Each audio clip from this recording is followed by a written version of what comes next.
Assalamualaikum, Om Swastiastu, Salam, Namo Buddhaya, Rahayu, Rahayu, Rahayu.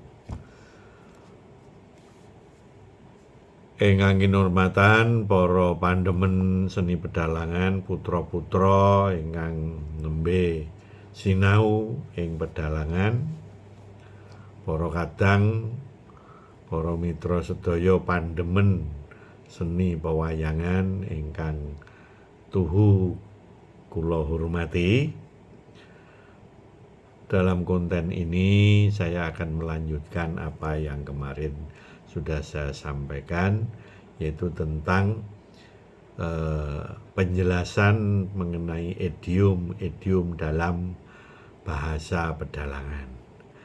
Mungkin ada yang bertanya, kenapa kok disampaikan dalam pengantar bahasa Indonesia, kok tidak dalam basa Jawa utawi basa pedalangan?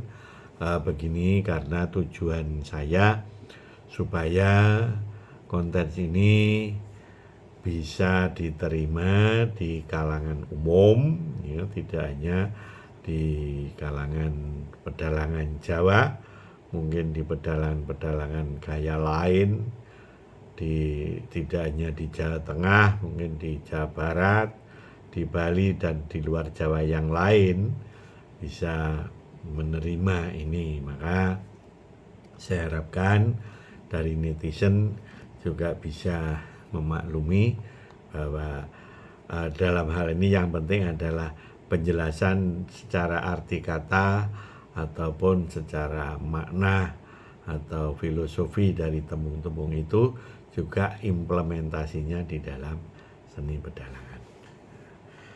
Ada beberapa contoh dalam hal ini akan saya sampaikan, mungkin sekitar 5 poin. Yang pertama ada tembung sikatan nyamber walang, dali nyampar warih.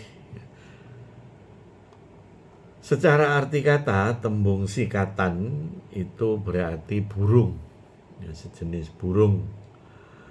Nyamber, menyambar, walang, yaitu jelas itu belalang, jenis serangga. Dali adalah jenis burung dedali, yaitu burung semacam seriti atau burung walet gitu ya. Nyampar itu nyampar wareh, artinya menyambar air.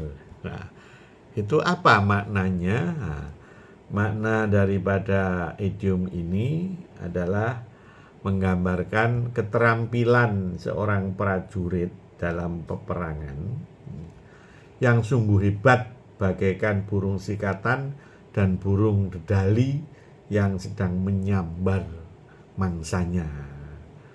Implementasinya di dalam pakliran yaitu untuk prajurit yang sedang gunggung mungsuh, untuk gunggung mungsuh, merasa terdesak lalu akan mengeluarkan senjata atau kesaktian, misalnya peperangan Patih Sekipu dengan Gatotkaca dan sebagainya. Ya, ini. Kemudian juga ada lagi tembung betet sewu andum wowoan. Secara arti kata, betet adalah burung, ya, burung yang hijau yang paruhnya gede itu, sejenis parrot ya.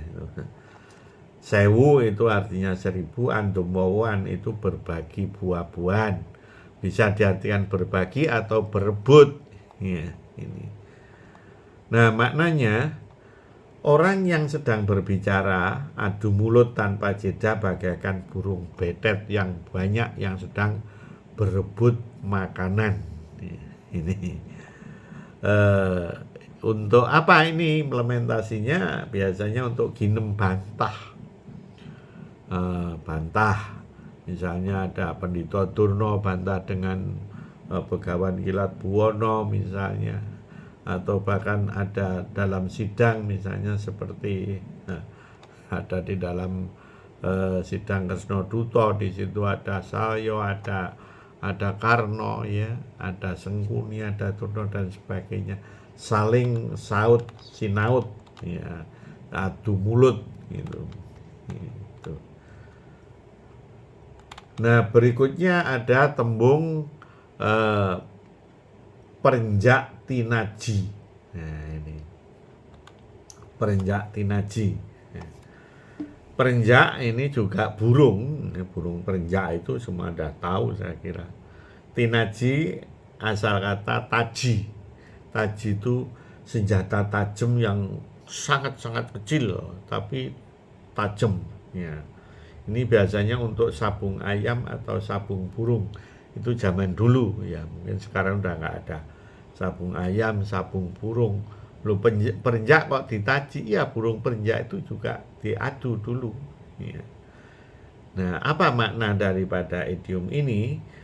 Yaitu prajurit yang tangkas memainkan senjata dalam peperangan, bagaikan burung perenjak beradu taji, beradu senjata.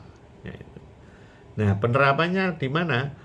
Ini untuk pocapan dalang ketika nyondro atau mendeskripsikan ketangkasan prajurit yang sedang berperang senjata atau perang gaman. Lalu ada tembung manyar sosro bareng nebo. Manyar ini juga burung. Ya, burung manyar itu. Sosro itu 1000, bareng nebo bersamaan menyerbu.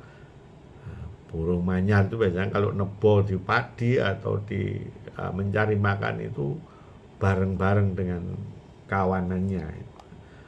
Makna daripada idiom ini ya ramainya sorak-sorai prajurit yang akan berangkat perang bagaikan burung manyar yang banyak atau kawanan burung manyar. Nah, penerapannya idiom ini biasanya untuk pocapan dalang dalam menggambarkan barisan prajurit.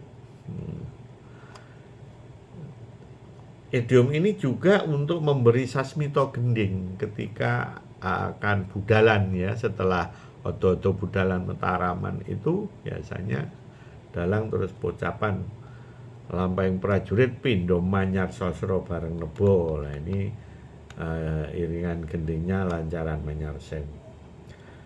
Kemudian ada tembung banteng ketaton. Banteng itu adalah binatang jenis lembu hutan, ketaton terluka. Makna daripada tembung ini, ya, prajurit yang sedang mengamuk dalam peperangan bagaikan banteng yang sedang terluka. Ini biasanya diterapkan untuk pocapan dalang ketika menceritakan prajurit yang sedang ngamuk di dalam peperangan. Ini beberapa idiom yang saya sampaikan dalam season ini. Mudah-mudahan para putra-putra yang sedang seneng-senengnya belajar mendalang ini, tembung-tembung ini bisa dipahami. Dan ini idiom-idiom ini sebenarnya juga perlu dihafalkan karena ini untuk mendukung kekayaan catur ya, baik di dalam janturan, dalam pocapan maupun ginem. Itu banyak sekali nanti yang saya sampaikan di sesi-sesi berikutnya. Nah, lebih penting lagi ketika putra-putra, saudara-saudara dalang-dalang muda memahami tembung-tembung ini, nanti akan tahu bahwa sebenarnya tembung-tembung itu disusun tidak sekedar menjadi suatu hafalan, tapi itu ada makna. Dan kata-kata atau kosakata itu jangan diartikan secara random atau mengarang-ngarang, karena ada kamus ya. Sekarang kan mudah mendapatkan kamus, bisa dari YouTube atau mungkin di e-book ya, karena sekarang itu sudah kamus Kawi Indonesia, kamus Jawa kuno Indonesia, kamus Kawi Jawa Indonesia itu sudah ada gitu. Ini kamusnya Mardi Warsito, Purwodarminto ya, Patmo Sukoco, bahkan kamus yang disusun oleh Fakultas Sastra Jawa UNS ini sudah ada. Jadi tidak akan kesulitan kalau saudara-saudara yang akan memahami satu kata-kata itu. Jangan sampai dikarang-karang ataupun meniru oke, tapi ya harus tahu sumbernya. Nah, seperti halnya sekarang ada istilah Doto Pitono, apa aku Doto itu Pitono luhur dan sebagainya. Itu yang nggak ada di dalam kamusnya, karena bahasa-bahasa ini memang ini bahasa Kawi yang ada artinya, ada maknanya. Sehingga hal-hal semacam ini nanti bisa dihindari dan saudara-saudara tahu maknanya, tahu sumbernya, sehingga tidak akan timbul kesalahan yang secara turun-temurun, apalagi dari para lulusan-lulusan dari STSI, dari ISI Surakarta ya, dari ISI Yogyakarta yang jurusan pedalangan. Sebagai seorang akademisi, seniman akademisi, ya jangan sekedar ikut-ikutan mengarang, tapi harus punya referensi yang jelas. Begitu saya kira. Untuk sesi ini saya cukupi sekian dulu. Mudah-mudahan bermanfaat. Kurang lebihnya mohon maaf. Wassalamualaikum. Om Santi Santi. Rahayu, Rahayu, Rahayu.